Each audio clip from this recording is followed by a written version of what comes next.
Merlin, the granddaddy wizard of them all, the shepherd to King Arthur becoming the great man that he was, has now had a chance to be developed and enter officially into the battleground of the gods. That's right, SMITE is releasing Merlin, and he will now be a playable character in Season 6 with 6.1 update show just releasing and showing full footage of his kit, what he looks like, and of course his triple stance switching style of play. It's going to be pretty awesome. We're going to take a look at Merlin and of course cover all of the new 6.1 battle pass skins, which are actually pretty dope. You're seeing a little bit of a preview of them here with a Chibi Sol, a really dope Sun Wukong, and obviously a little bit of attitude on top. My name's Raynday. Thank you so much for tuning in. Of course, today's episode will be featuring Merlin and talking a little bit about his kit, what it looks like. You'll see it in action, and we'll be talking about how all of the intricacies of his kit play together to create one of the hardest gods in all of SMITE, and also the 100th god. So really a celebration of SMITE, all of the systems, and what it can do. It is poised to be a fantastic entry as the Legend of Arthur and Merlin do continue. But first, we've got Battle Pass skins, ladies and gentlemen. This is an Achilles skin, which I actually really like. It's a very daunting kind of high, I don't know, just high berserk kind of knight. This knight looks like he wouldn't be so prim and proper underneath, but he is still well groomed despite a great suit of armor. That's a fun one. Make sure to check that out in the battle pass. Lady of the Lake Freya, one of my favorites as well. I'll show you a little bit more of this skin as it did pop out to me as being one worthy of a ton of attention. Obviously going with the thematic kind of understanding of Arthur and Merlin and Lady of the Lake, a very tempting, I would say, a seductress type of skin, which is going to, get all the guys kind of coming out to the yard. That is for sure. I saw that in the Twitch chat, or the Mixer chat, so to speak. So here's a little bit of a preview of some of the abilities. Very water-oriented, and obviously allowing Freya to take on this Lady of the Lake persona even better. That's the ultimate there for all of you, and definitely excited, getting my appetite wet, I shall say, to play this one in game. Here's that Sun Wukong skin I was talking about. Feels almost like a celestial Sun Wukong. Just beautiful visuals to it, almost translucent. Doesn't even have a body for crying out loud, but all of the artwork, the visual effects really screams different, and that's what I like so much about certain skins that SMITE can produce. When they have that different flavor, although Sun Wukong has a lot of great skins, the Dark Lord Sun Wukong being one of my favorites as well.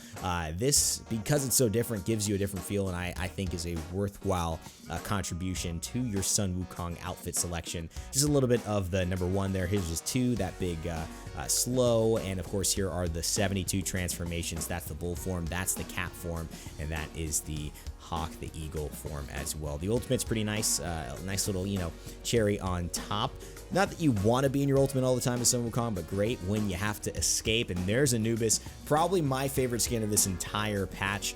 This is from a SMITE Cropolis style known by Buns, who is one of our artists at High Res Studios. Kind of drew this great character and this great style of SMITE character, and kind of really took a lot of fun with it. And I think they became very popular, and so SMITE decided to put this into play with Anubis as this new skin enters the realm of the battle gods, of the battleground of the gods, and man, oh man, it is so dang cool. Some of the effects here, just him punching, the sound effects go really well with this also, but it's just cartoony, it's fun, it's quick, it's totally different than the normal style, normal fashion of the God of the Death, and the animations and the effects from this are pretty, like, stand out. I wouldn't say that this is a low tier Anubis skin whatsoever. It's extremely high tier, probably the favorite one, my favorite Anubis skin that exists in the game, so make sure to check that out in 6.1. Here's a Nemesis skin, balancing the scales of fate and destiny as she has some really nice updo there, some bangs going on, and of course Sol coming through with her chibi version. That looks like the Alposh alien skin in the background as well, so I don't know what that was hinting at or where the relationship is. Doesn't really seem like a match made in heaven, but Sol seems to be not content with anything but just looking cute, being chibi. You know what chibi skins are. Check that out in the patch. Here is Vapor Poseidon, which has that T-Rex come up with sunglasses in the ultimate. It's a very cool one. It's actually out right now. You don't even have to wait until 6.1, so make sure to try that out if you feel the need to get a new Poseidon skin. I played against it today. Definitely daunting as well. Baron Samedi finds himself getting another skin. So much style, flavor in this, what feels like a New Orleans kind of like jazz band voodoo god that just never you know, never should have really come into the battleground of the gods without a white suit. I mean, it feels like if anybody's going to be wearing a white suit, Baron Samedi's going to be one who has that in the collection. So finally, it's official that he has that. Scylla looking extremely regal, I would say, in her dragon princess kind of costume, the gold and white combo, as Aggro said, very aptly on the cast and the patch notes show. Never a problem with gold and white. Always a good combo there. This is a season, I believe, 5 or the season right before this ranked reward. If you got 75 plus wins, you get this Guan Yu skin, and it's very cool. Guan Yu normally doesn't have this feel. It actually feels a little bit more Roman traditionally than the Chinese god would normally be, and I think that's a nice little look, nice little differentiator, and especially showing everybody that you know how to make things happen in ranked. A couple of different balance adjustments I just wanted to briefly mention. Most of the balance adjustments came through in this segment. There's also a new type of skin called a limited skin, meaning if you are late to certain events, they used to really lock you out of the skin. You can never get it again. Now you can actually get the skin, but it's going to cost basically the cost of the full event. So you probably have to pay a little bit more, but it's at least available, which is nice.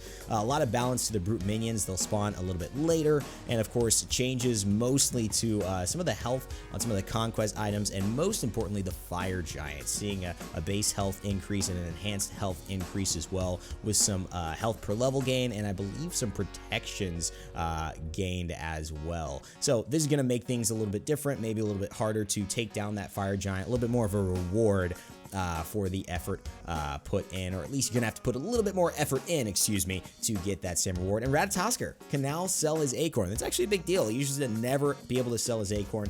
Now he can, and I'm a Ratatoskr man, so I love the little squirrel. Shout outs to him. Let me know what you guys think about that in the comment section below. But now it's time for the big man himself, Merlin, and that is just such a beautiful piece of artwork, because I think that just screams Merlin right there, a master of the arcane arts. And when they thought about the 100th god release, they knew Arthur and Merlin had to be the pair, but Merlin was going to be the 100th. And I think that this is just such a aptly chosen god for this entry. And he's not really a god, but he really feels like he fits with the SMITE universe. And I love the potential this gives to SMITE to add figures that aren't necessarily gods per se, but function in the mythology and the lore and the way that we feel about them very much in the same way. Wield magic, extremely powerful, much farther above a normal human being, and can hang in the battleground of the gods. Now this is his movement skill. It's called Flicker. He's able to blink forward. It is essentially a combat blink, but it is not very long. It actually can't cross any of the walls,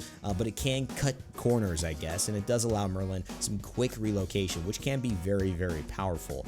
Where you're noticing as well as his auto attacks have a bit of a passive, basically a polynomicon, a percentage damage boost after he uses a skill. You can stack it up to 3 times, so 3 skills used, you'll have your next 3 basic attacks be able to hit with that extra little bit of damage. You'll see it's the number 11 right underneath the 27s there. Merlin uses the elements, so he uses fire, he uses ice, he uses what else does he do? Fire, he uses ice, and then he uses the arcane magic, and then he uses a little bit of lightning as well. So he uses 4 different styles.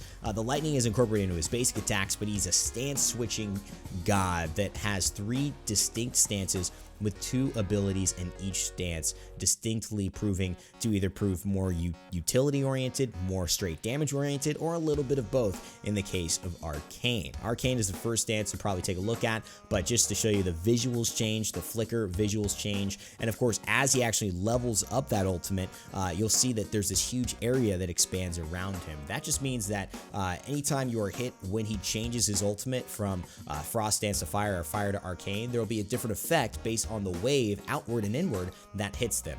Changing from Fire to Frost will get you a red circle outward and then a blue circle inward, or Fire to Arcane will give you a red circle outward and then a purple circle inward. Arcane knocks up, Fire burns, and Frost slows. Here's the first ability for number 1, his Arcane magic, and that's going to be like this vortex where essentially you throw this very interesting targeter that expands as you throw it farther away. If it hits a god or an enemy, it will actually start to kind of do this little chain reaction to them as long as they are in that radius. If they leave the radius, they will stop getting hit constantly, and they can go back in. But if you keep them in the radius, that is going to do a ton of damage. And this is partly the way you might be able to do that with this number 2, which is an explosion that hits for an instant as it detonates after a couple of seconds and pulls enemies towards the center. So you could throw your little vortex, you could pull them towards the center, keep them there if they try to escape. It's not that easy to hit, but it is very rewarding. Going over to his fire stance, you're going to see that he's got a number 1 that reminded me first of RTO's Cripple. It's a really cool ability, which I'm told, and by a lot of people who have playtested Merlin, and of course the designers say really shreds God. So if you feel like this is, you really want that power feeling, very much like a Mani who is in Paladins, who's Fire and Frost, she's stance switching as well.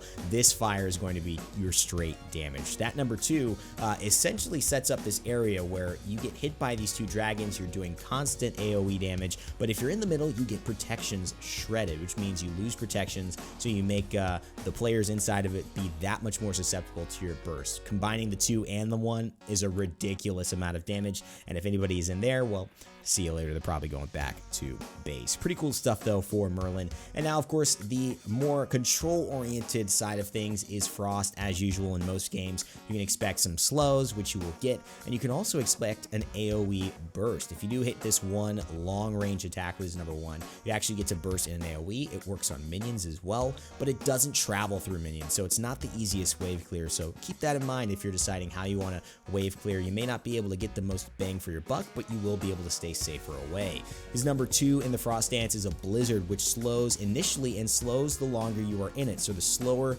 you will become, the longer you stay in that. You can also apply that number 1 for an extra bonus damage effect, because the more enemies are slowed, the more damage that number 1 does. As you can tell, Arthur is a great up-close mage, up-close fighter, but Merlin really brings that kind of strategic up-close when he wants to, burst damage with the spells, but also the very far, wide range kind of potential as a spellcaster you would think would have. Very, very flexible and super, super deadly. Here's a little bit of a look of what he might be with some items, lowering that cooldown, which starts at about 28 seconds, gets down to 20 seconds for the ultimate stance switching, and can be probably around 9 seconds if you have Chronos Pendant and some cooldown items like you see there. This is not a full item build already, only halfway through, but it's going to be pretty dang crazy if Merlins can be doing combos like this. However, it's not too abusable. He is going to be able to stance switch.